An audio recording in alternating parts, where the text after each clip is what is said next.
Existe uma ideia que trabalho e sofrimento sempre andam juntos. Você concorda? O nosso quadro sobre saúde mental de hoje vai falar desta questão no último episódio da série sobre a importância das relações no ambiente organizacional. Veja. Vocês já sofreram no ambiente de trabalho? Segundo Christophe Dejour, um autor muito estudado dentro das psicopatologias do trabalho, ele vai dizer que o trabalho e o sofrimento andam sempre juntos. Dejour vai dizer que o sofrimento é inerente ao trabalhador. Não precisamos concordar, mas talvez seja importante a gente pensar um pouco sobre isso.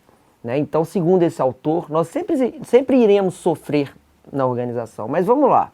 O conceito de sofrimento não é aquele mesmo conceito de sofrimento que a gente tem muitas vezes no senso comum, não. Sofrer, para Dejour, é uma condição que existe no contexto do trabalho. Por quê? Porque nós sempre iremos ter no trabalho, de um lado, o que ele vai chamar de trabalho prescrito. O que seria o trabalho prescrito? É o contrato de trabalho, é o perfil do cargo que nós iremos exercer. Então, todo cargo ele tem um perfil. E de outro lado, nós vamos ter sempre o trabalho real.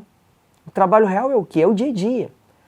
O trabalho real, ele tem, dentre das suas questões, ele tem o trabalhador, o sujeito que sente, o sujeito que pensa, o sujeito que deseja, o sujeito que pensa que ele precisa do salário para pagar as contas. O trabalho real é o trabalho que lida com as relações de poderes dentro das organizações.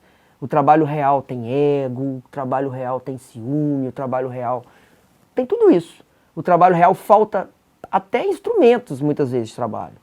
Então, isso seria o trabalho real para Dejour. É o encontro entre as questões organizacionais e as questões humanas. E nesse encontro, muito imprevisto ocorre. Então, por isso ele vai dizer que o sofrimento vai sempre ocorrer. E ele é 100% ruim? É ruim sofrer? No senso comum, a gente acredita que sim. Mas no trabalho, Dejour não vai dizer isso não. Ele vai dizer o seguinte: olha, o sofrimento pode ser potencializador, porque ele vai sempre ocorrer, sim. Mas, se o sofrimento paralisar, se nós não conseguirmos ressignificar o sofrimento, transformá-los, sim, ele faz mal. E aí é o que ele vai chamar de patologias do trabalho. Acho que muitos já ouviram falar, por exemplo, na síndrome de burnout, nas doenças laborais. Então, para essa teoria de Dejour, que é a psicopatologia do trabalho, psicodinâmica do trabalho, aliás, essas paralisações do sofrimento, elas podem causar doença. Mas muitas vezes elas podem potencializar. O que ele vai dizer? Que em algumas organizações, isso pode ser algo pensado e modificado, os colaboradores eles conseguem estratégias para transformar os sofrimentos em potencialidades, em realidades, em transformações. As empresas que possibilitam, por exemplo, momentos de diálogo entre os colaboradores, momento de troca, em que as pessoas conseguem compartilhar situações vivenciadas no contexto de trabalho. Isso é um grande instrumento, esse momento coletivo, por exemplo, para transformar esses sofrimentos em potencialização.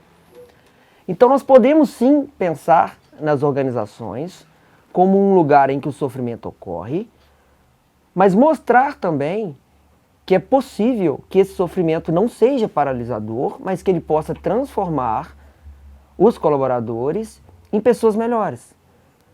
Esse sofrimento pode ser ressignificado. É o que a gente vai chamar de experiência no trabalho. Mas para que isso ocorra, as organizações precisam acolher. Precisam ser organizações inteligentes.